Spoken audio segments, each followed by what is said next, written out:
செல்வி மகாலட்சுமி வந்திருக்காங்க. ஸோ அவங்களுக்கு இன்றைக்கி பலத்த காய்ச்சல், உடல்நிலை சரியில்லாமல் பல சூழ்நிலைக்கு இடையில் தன்னுடைய பெற்றோரோடு இங்கே வந்திருக்காங்க. இருவரையும் மேடைக்கு அழைக்கின்றேன். Mahalakshmi junior assistant in RD department, ஆர்டிஎன்டிஆர் வேலூர் மாவட்டத்தில் ஆர்டி டிபார்ட்மெண்ட் எடுத்துருக்காங்க.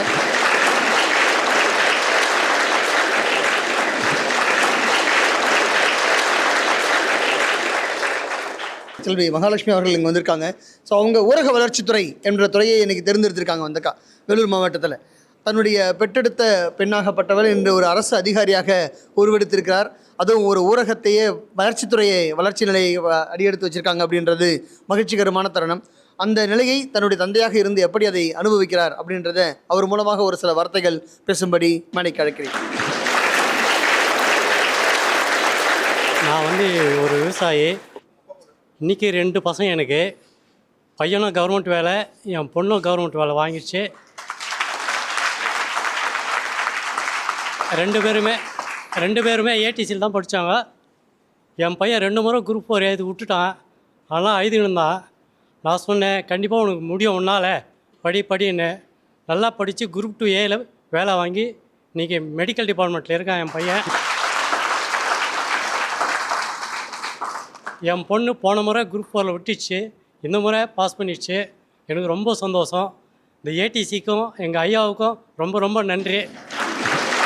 நீங்களும் கண்டிப்பாக உங்களாலே முடியும், கண்டிப்பாக உங்களால் முடியும். நல்லா படிங்க, நீங்களும் வெற்றி பெறுங்க. வணக்கம். நன்றி ஐயா. ரொம்ப யதார்த்தமாக அவருடைய மனப்பகிர்வு என்று ஒன்று இருக்கிறது. அவர் சாதாரணமான ஒரு விவசாயி அப்படின்னு அவரே பதிவு செஞ்சிட்டாரு. அந்த ஒற்றை வார்த்தைக்கு பின்னால் ஆயிரக்கணக்கான வழிகள் அடங்கி இருக்கிறது என்பது நாம் அனைவரும் அறிந்தது தான். ஸோ அது எல்லாருக்கும் நமக்கு வாழ்த்து சொல்லிட்டாரு.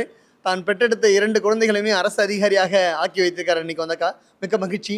அவர் மூலமாக மகாலட்சுமி என்ன பேச வராங்க என்பதை நான் கேட்டுக்கொள்வோம். எல்லாருக்கும் வணக்கம். என் பேர் மகாலட்சுமி. நான் 2023 தான் பார்த்தீங்கன்னா இந்த ஃபீல்டுக்கு வந்தேன்.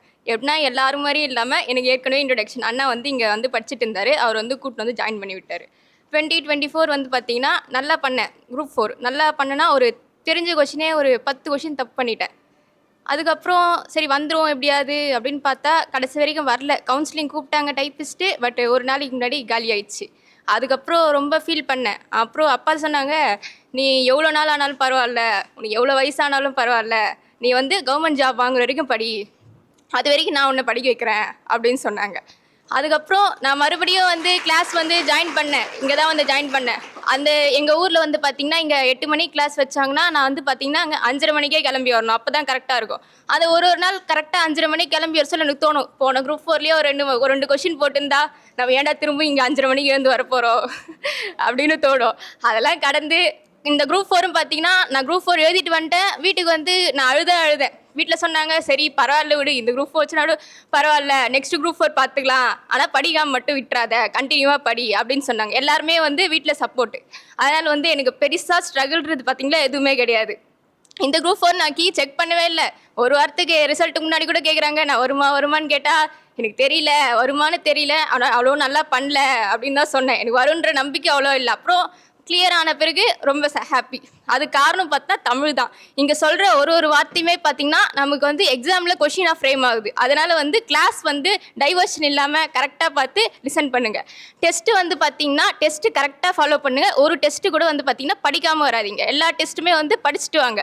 படிச்சுட்டு வந்தால் மட்டும்தான் பார்த்தீங்கன்னா அந்த டெஸ்ட்டில் நம்ம என்ன தப்பு பண்ணுறோம் அப்படின்றது நமக்கு தெரிஞ்சுக்க முடியும். படிக்காமல் டெஸ்ட் அட்டென்ட் பண்ணிட்டு என்ன தப்பு பண்ணுறோம், நம்ம படித்த கொஸ்டின் எத்தனை தப்பு பண்ணுறோம் அப்படின்னு நமக்கு தெரியவே தெரியாது. அதனால் நான் இது வரைக்கும் ஒரு டெஸ்ட்டு கூட நான் படிக்காமல் அட்டென்ட் பண்ணதே கிடையாது. எல்லா டெஸ்ட்டுமே பார்த்தீங்கன்னா கண்டிப்பாக படிச்சுட்டு அட்டென்ட் பண்ணுவேன். எல்லா டெஸ்ட்டும் அட்டென்ட் பண்ணுவேன். சிபிடி, பிளான் 40 எல்லாமே அட்டென்ட் பண்ணுவேன். எதனா ஒன்றுத்தில் நம்ம கடைசி வேலையாவது கிடச்சிடாதா அப்படின்னு சொல்லிட்டு எப்படியாவது இந்த குரூப் 4ல் வேலை வாங்கி ஆகணும். இன்னும் நான் போன குரூப் 4 பார்க்குறவங்களாம் கேட்பான், என்ன இன்னும் வேலை வாங்கலையான்னு சொல்லிட்டு. சின்ன பொண்ணெல்லாம் கேட்கும், 8th 9th தான் படிக்கும். அந்த பொண்ணெல்லாம் கேட்கும், எப்போக்கா ரிசல்ட்டு, அடுத்த எக்ஸாம் எப்போ அப்படின்னு கேட்கும். வெளியவே போக முடியாது. 1 வருஷம் வெளியவே போகல. இதுக்காகவே எந்த ஃபங்க்ஷன் எதுக்குமே போக முடியல. அப்புறம் இப்போ வேலை வாங்கிட்டு பிறகு அந்த பொண்ணு நான்ப்பா பச்சினே இருந்துச்சு, வேலை வாங்கிடுச்சு அப்படின்னு சொல்கிறாங்க. அதனால் இப்போ ஊரில் என்னெல்லாம் சொல்லுவாங்க, நம்மளுடைய சக்ஸஸ் மட்டும்தான் அதுக்கு பதிலாக இருக்கும். நீங்களும் எல்லோரும் படித்து எல்லோரும் வேலை வாங்க. All the best.